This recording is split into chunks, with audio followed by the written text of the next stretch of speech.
"Will you stay if I undress, human?" His reply shocked the alien girl. The neutral world of Aurelia was unlike any planet the human engineer, Ethan Marlowe, had visited before. Its sky shimmered with two suns, painting the landscape in shades of gold and violet. Towering crystal trees stretched high above the rocky plains, casting long, intricate shadows. The air was thin but breathable, filled with a subtle hum that seemed almost musical. Humans were not native to this place, nor were they expected to last long here. Yet Ethan moved through the diplomatic outpost with calm confidence, carrying the quiet aura of someone who belonged, without seeming to belong at all. Alien species from across the galaxy had gathered here, each observing the humans like fragile, unpredictable specimens. Humans were considered emotionally erratic, physically weak, and dangerous in ways no one fully understood. Most alien races assumed that humans could be easily manipulated through fear, desire, or ritual. The alien girl, Larina, watched Ethan from across the hall. She was a cultural envoy from the Inari, a species known for their intricate social rituals and strict codes of honor. Their world was built on hierarchy, and one of their oldest traditions involved the act of undressing, performed in formal situations to establish trust, submission, or dominance. Lyrina had never met a human before, but she had studied them extensively, and yet nothing in her research had prepared her for Ethan. She walked toward him, her movements smooth and deliberate. Her skin shimmered faintly under the light, a sign of her nervous anticipation. In her culture, approaching a male figure, or any figure of significance, with this particular ritual was a bold statement. To humans, she assumed it would be shocking. "Human," she said softly, her voice melodic. "Will you stay if I undress?" The words hung in the air like a blade suspended by invisible threads. For Lyrina, this question was not flirtation. It was a test of character, a measure of loyalty and courage. The human was expected to falter, to react instinctively, to betray discomfort, fear, or desire. Every Inari before her had complied, recoiled, or attempted to manipulate the situation. Ethan looked at her, calm and unshaken. He did not step back. He did not smile nervously. His eyes were steady, searching hers for meaning. "I will stay," he said, his voice quiet but firm. "But not because you undress. I will stay because I choose to." The silence that followed was deafening. Lyrina's eyes widened. No human had ever responded like this. Every record she had studied predicted a flinch, a blush, a moment of hesitation. Instead, this human seemed to understand the ritual, understand the meaning behind the words, but rejected its premise entirely. "What do you mean?" she asked, her voice barely above a whisper. "I mean that your body, your display, your ritual, none of that changes my decision," Ethan replied. "If I am here, it is because I want to be, not because I am forced, bribed, or convinced by tradition." Lyrina's mind raced. She had performed this ritual countless times, on figures of power, on diplomats, and even on rivals. It was supposed to create vulnerability, bind others to her will, or establish dominance. And yet, here was a human who did not bend, flinch, or react in the expected way. "Why? Why would you stay then?" she asked, her voice trembling slightly. "Because I respect you," he said simply. "Because I value this moment and your presence. Because I am not here to follow rules that do not make sense to me." The concept was alien to her in more ways than one.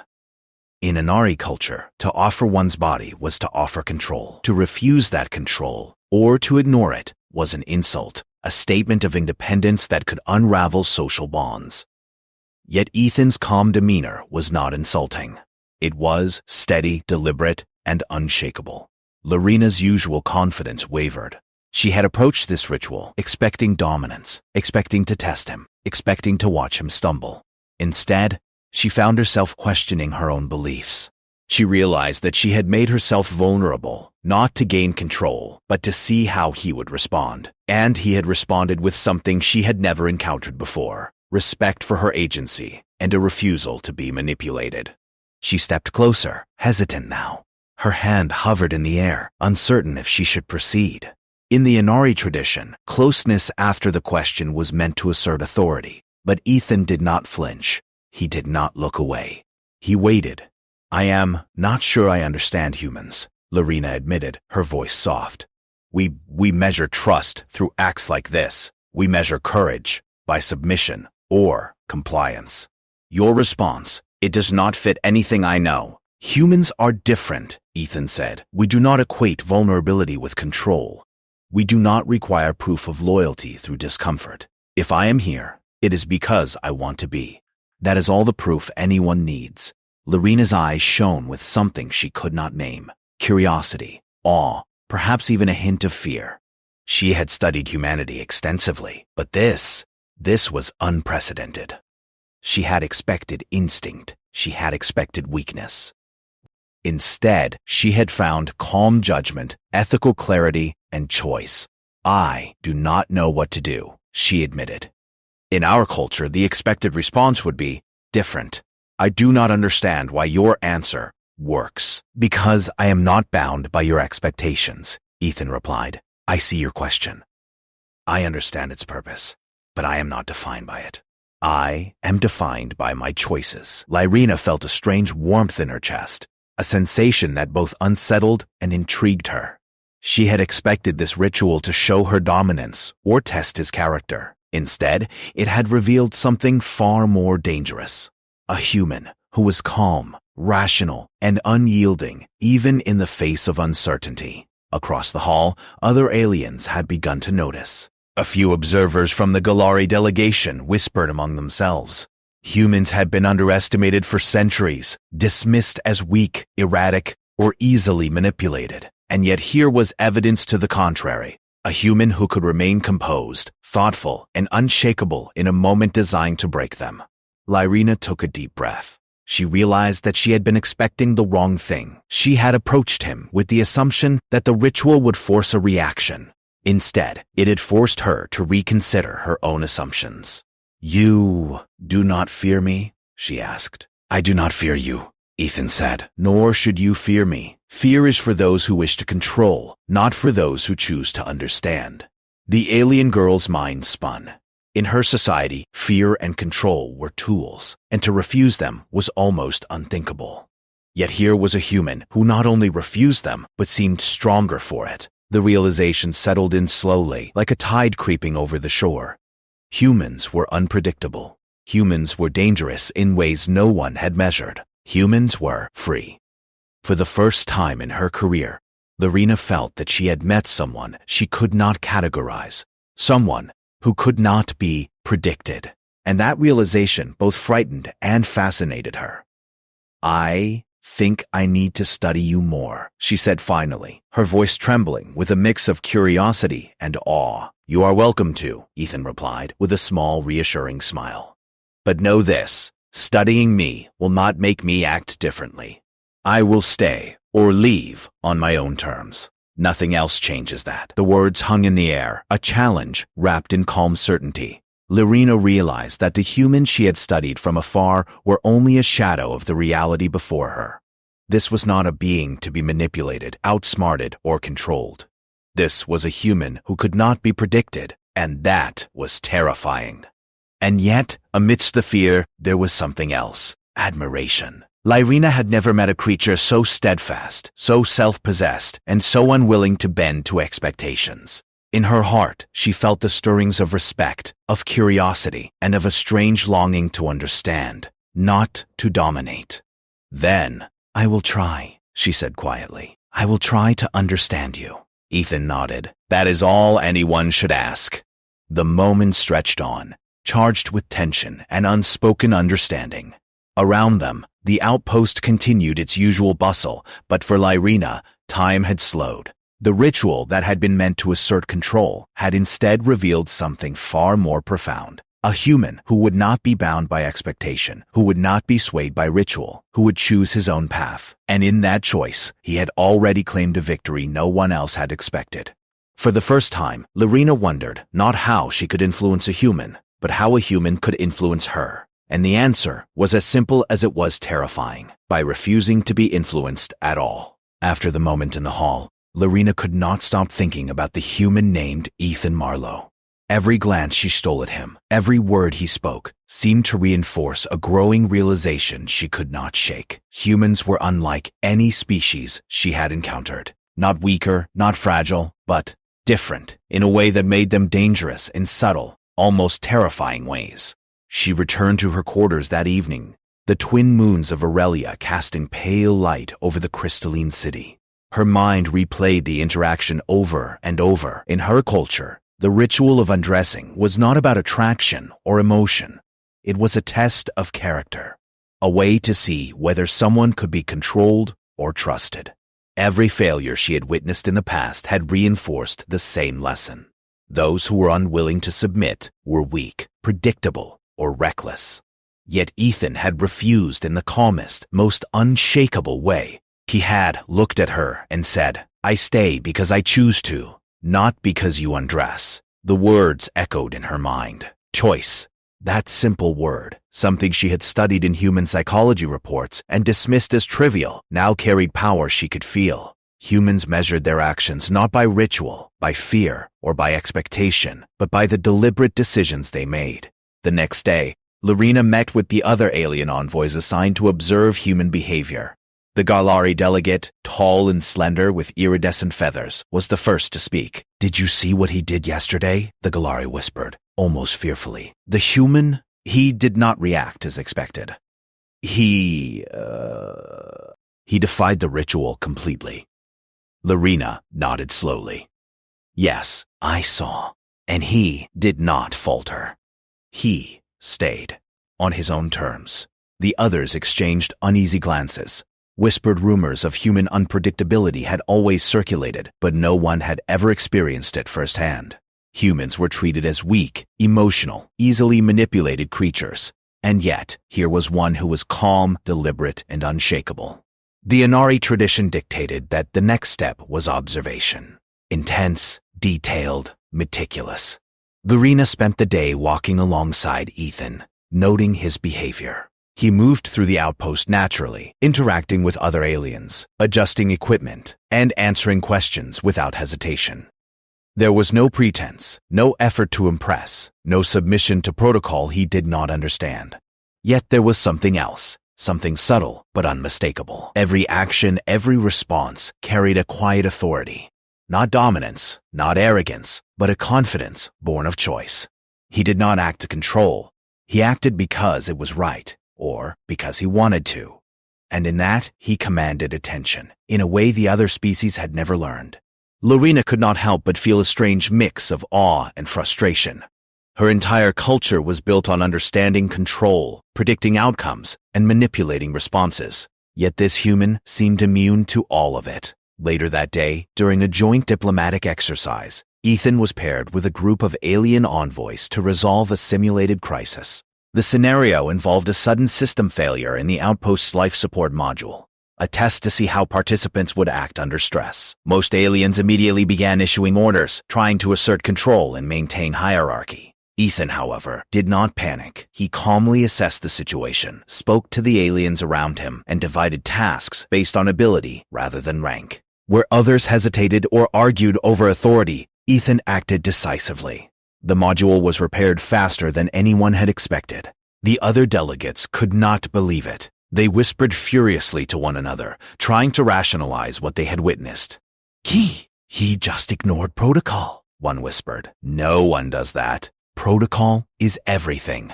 Lorena watched quietly. Ethan had not just ignored protocol. He had redefined it in practice. The aliens around him were productive, cooperative, and even respectful. The humans' calm choice had created an environment where others could act freely, yet still achieve results far better than rigid adherence to rules. In her quarters that night, Lorena reviewed her notes. Every observation pointed to the same conclusion. Humans do not operate like other species. They can separate desire from obligation. They can act independently of ritual, hierarchy, or expectation. And the more she thought about it, the more she realized something else. Humans could influence others, not by force, not by fear, but simply by being themselves. The realization unsettled her deeply. In her culture, influence required skill, cunning, and power. Humans required none of those. And yet, they were effective in ways she had never considered. The following day, Lyrina approached Ethan again. She did not perform the ritual this time, but she watched him closely as they walked through the outpost gardens. The crystal trees glimmered in the sunlight, and the hum of the atmosphere made a subtle, soothing melody. Ethan, she began hesitantly, I have observed you carefully. You do not act like any other species I have known. You choose, not because you must, but because you want to. You separate desire from obligation. It is remarkable. Ethan looked at her and smiled faintly. That is how humans survive, he said. We learn quickly that we cannot control everything, and we cannot let everything control us.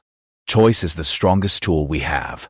Lyrina paused. She had always understood choice as a privilege, but she had never seen it wielded with such clarity. To her, this was dangerous. Not reckless or violent, but unpredictable. In the wrong hands, or the right hands, humans could reshape societies, cultures, and expectations simply by refusing to comply. You frighten other delegates, she admitted. They expected fear, hesitation, weakness. You have none. You are calm. You act deliberately. You are not like any species I have known. I am simply human, Ethan replied. We are not perfect, but we are consistent in the ways that matter. We choose our actions, we respect others, and we do not yield to pressure. That makes no sense. That evening, Lyrina attended a council briefing where the other alien envoys discussed the human. The tone was urgent, almost panicked. They debated how to classify humans now. Previously, humans had been considered fragile, manipulable, and mostly irrelevant to galactic politics. Now, one human had shown them all a new reality. Humans were unpredictable, unyielding, and capable of influencing others without force. The counselors began theorizing about the implications. If one human could act with such clarity, how many more might exist? Could humans be taught to act collectively with the same purpose? Could they reshape interstellar diplomacy simply by refusing to act according to alien expectations?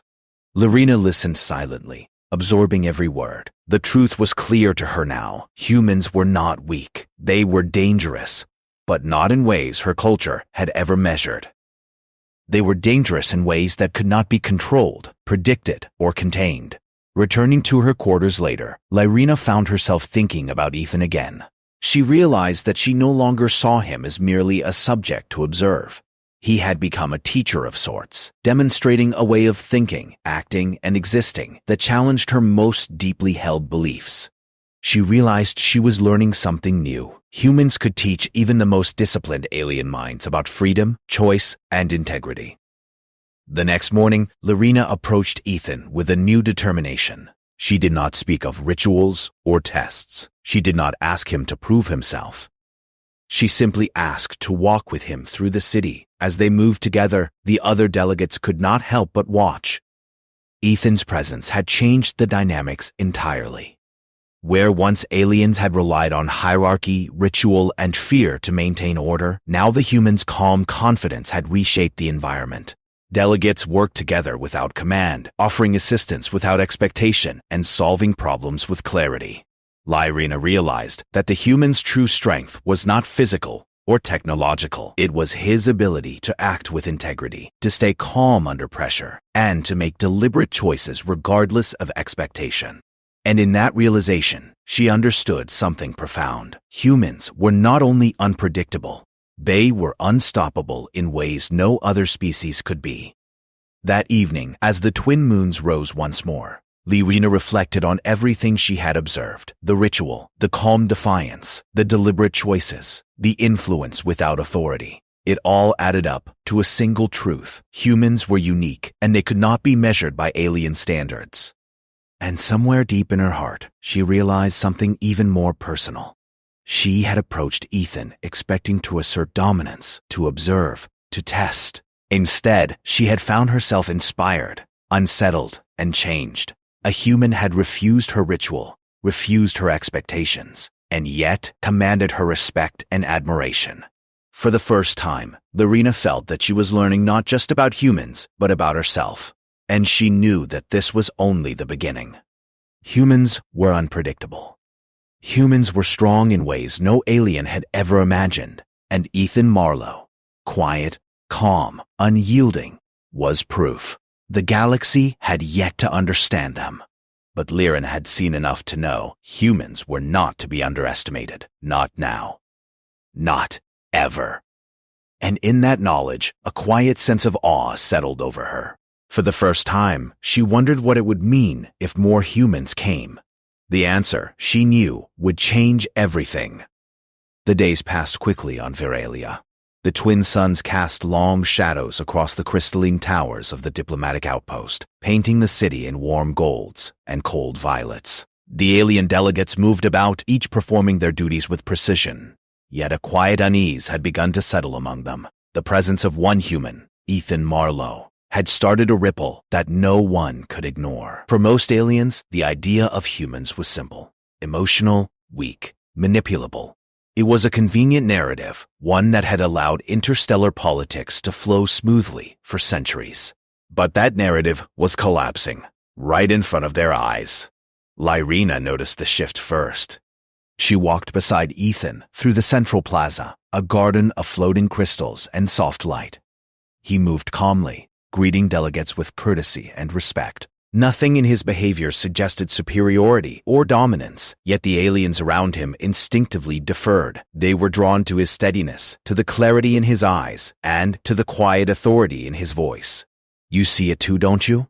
Liren asked quietly, almost to herself. Ethan glanced at her, brow slightly raised. "See what? The way they react to you. It is subtle, but undeniable. You do not command, you do not force, yet they follow, they listen." Ethan smiled faintly. Humans influence without control. We act, and others respond, not because they must, but because they choose to. It is effective in ways many do not understand. Lyrena looked at him in astonishment. "This is what I feared. Not your strength, not your technology, your mind. Your choices, they unsettle them. You are dangerous." "I do not want to be dangerous," Ethan said. "I want to understand, to help, to work with them. But I cannot act against my principles, and I will not bend to rituals or rules that make no sense." That evening, the Council of Delegates met in the Grand Chamber, a space of high crystal walls and floating holographic displays. Alien leaders from dozens of species gathered, murmuring anxiously. The topic was humans. For centuries, they had been a curiosity, a minor presence. Now, one human had shifted the perception of an entire galaxy. "The human's behavior cannot be ignored," a Galari delegate said, feathers bristling with tension. "He does not follow protocol. He does not respond to the rituals. He acts independently." The council chamber was filled with murmurs of agreement and disbelief. Some delegates refused to believe it. "Surely one human cannot represent the species," another argued. "Perhaps he is an anomaly, a genetic accident. He cannot possibly reflect the rest of humanity." Lyrena listened quietly from the back. She knew the truth. She had watched him for days. Ethan Marlowe was not an anomaly. He was human. His calm judgment, his careful decision-making, his ability to influence others without force, all of it reflected the core of his species. "And if he is not an anomaly?" she asked softly. "If all humans behave like this?" The room went silent. The implications were terrifying. Humans could not be controlled. They could not be predicted. They could act collectively without coercion, influence systems without power, and resist manipulation simply by staying true to themselves. The very foundation of alien politics, built on hierarchy, rituals, and manipulation, was under threat. Meanwhile, Ethan continued his daily work, unaware of the storm he had created.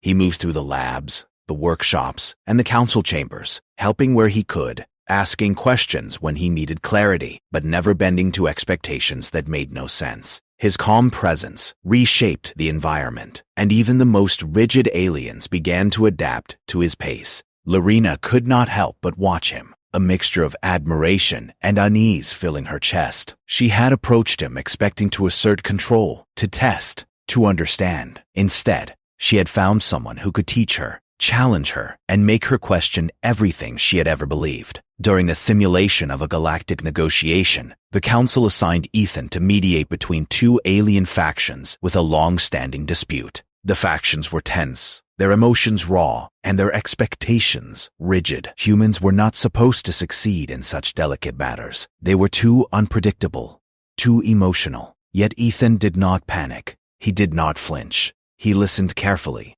asked questions, and encouraged each faction to speak without interruption.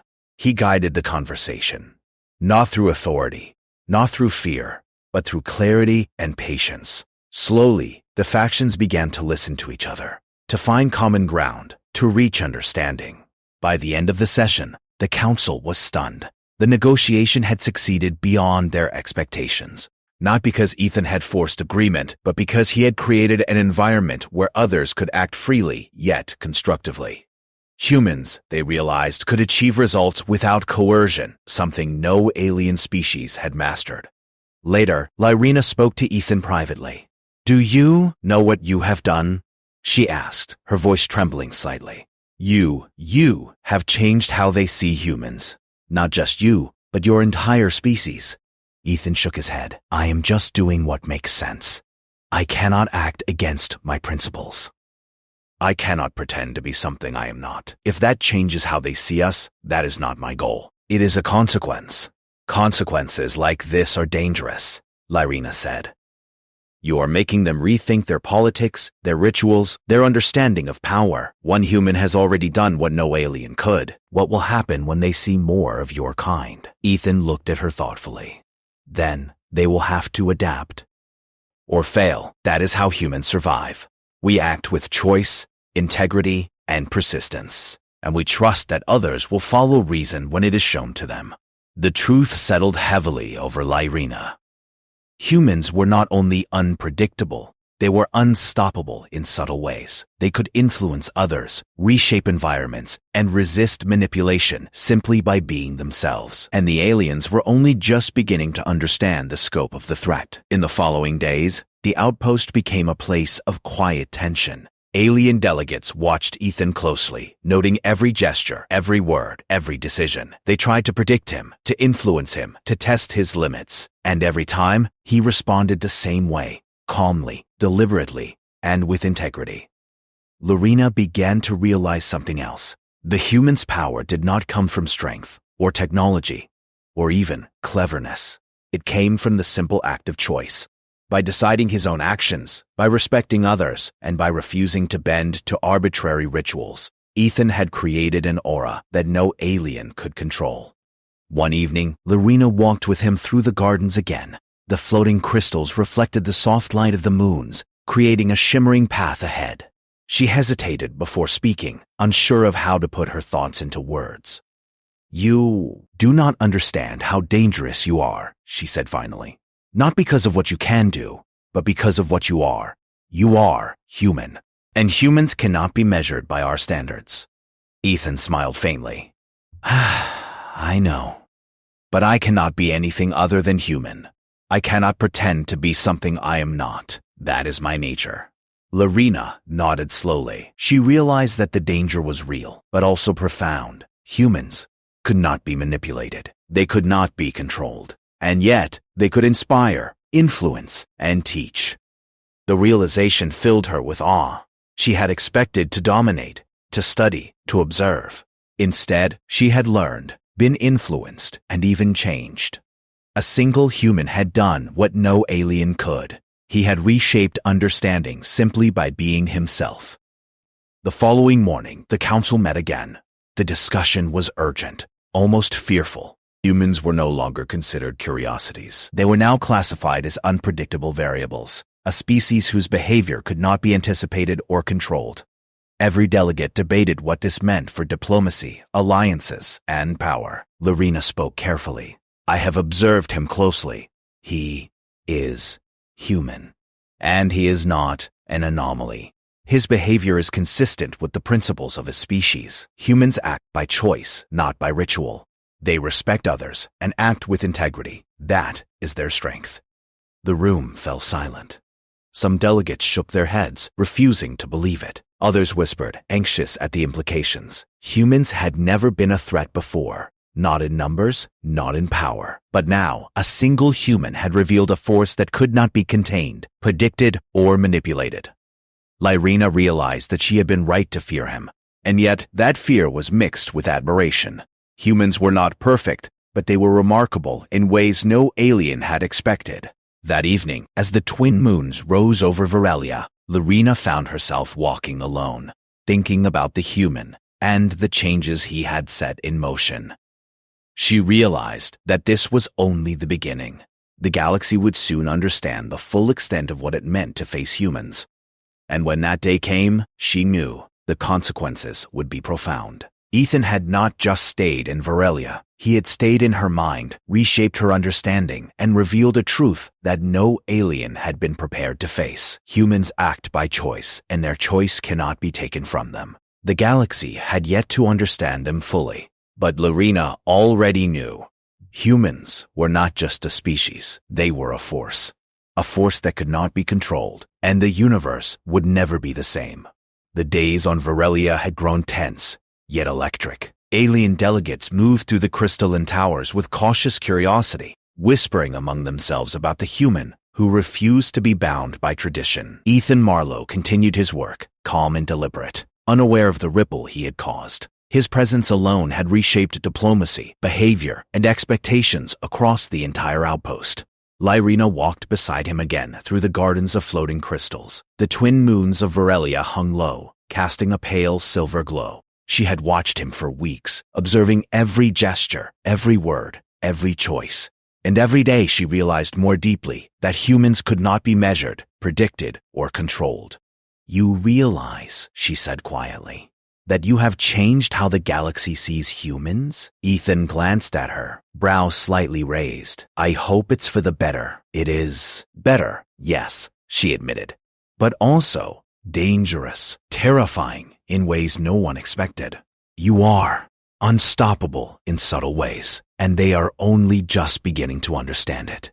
Ethan smiled faintly. "I am just being human. I do what makes sense to me. Others respond to clarity and integrity naturally. That is not danger. It is choice." Lyrina shook her head. She had studied countless species, mastered complex rituals, and observed diplomats from dozens of worlds. Yet none had impressed or unsettled her like Ethan. The ritual that was meant to test him had revealed not weakness, but strength. A strength built on calmness, self-possession, and deliberate choice. In the council chamber the next morning, discussions about humans had escalated. Alien leaders debated how to classify the species, previously dismissed as minor and inconsequential. They were no longer curiosities. They were unpredictable forces. "Do you realize what this means?" the Galari delegate said urgently. "If one human behaves like this, how many more could there be?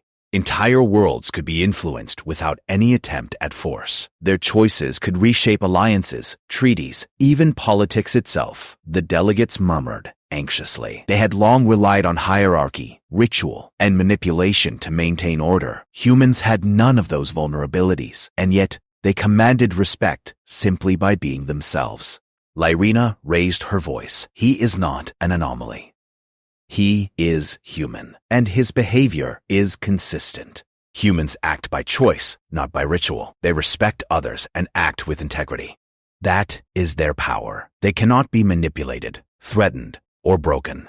And you will see more of them." The room went silent. Some refused to believe her, clinging to old assumptions. Others leaned forward, fear and admiration mixing in their expressions. Humans had never been a threat in conventional terms. Now, the galaxy realized they could not be ignored.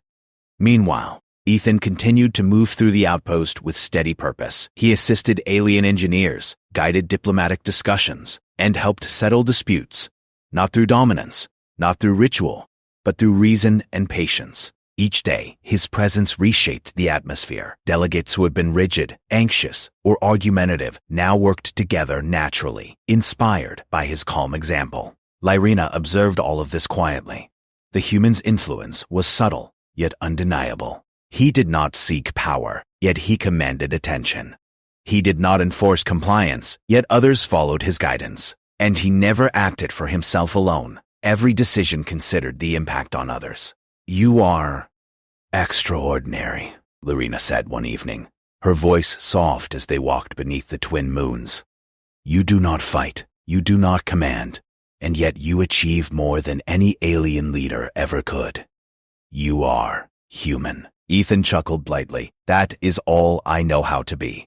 I cannot act against what I believe is right. Others respond to that naturally. That is who we are." She studied him, realizing how rare this clarity was.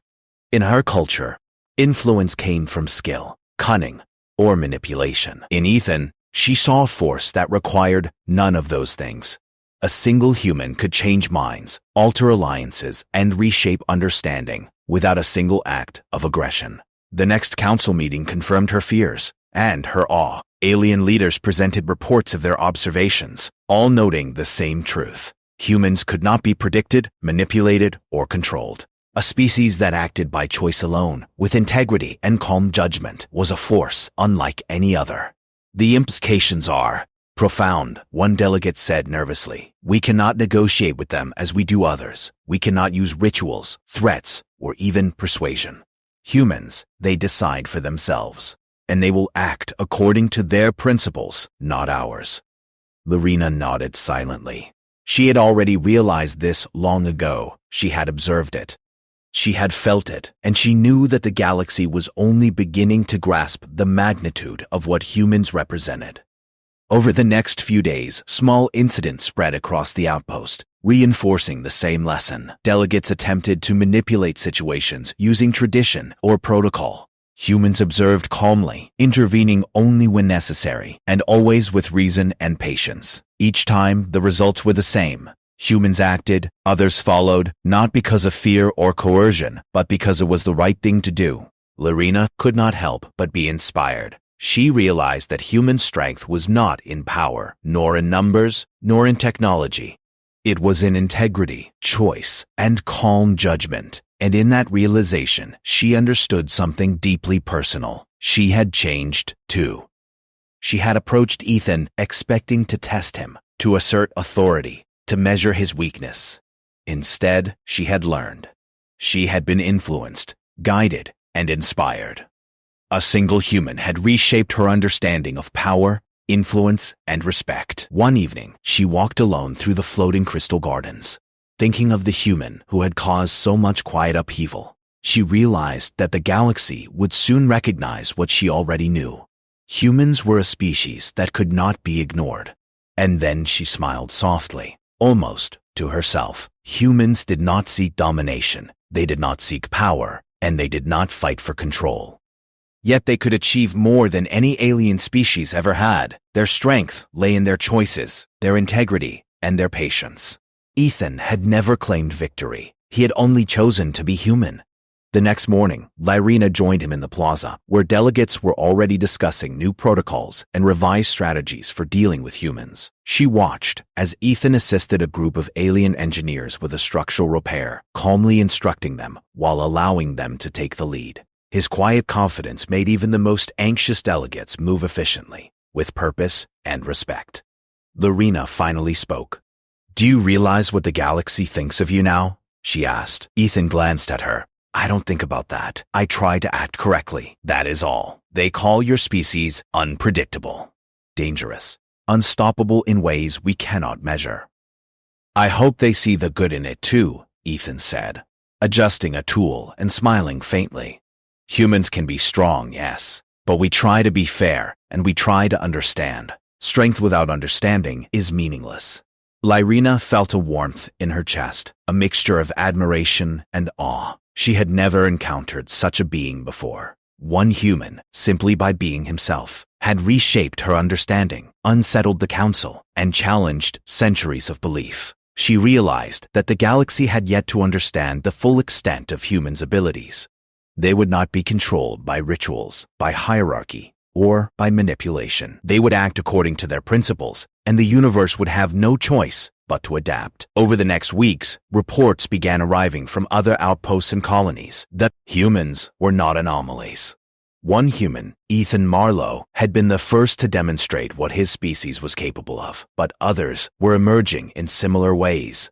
Across the galaxy, diplomats, scientists, and leaders began to recognize a new truth. Humans acted by choice, not compulsion, and their choices were deliberate, patient, and principled.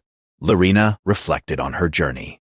She had met humans expecting weakness and unpredictability. Instead, she had discovered clarity, calm, and a force that could not be contained.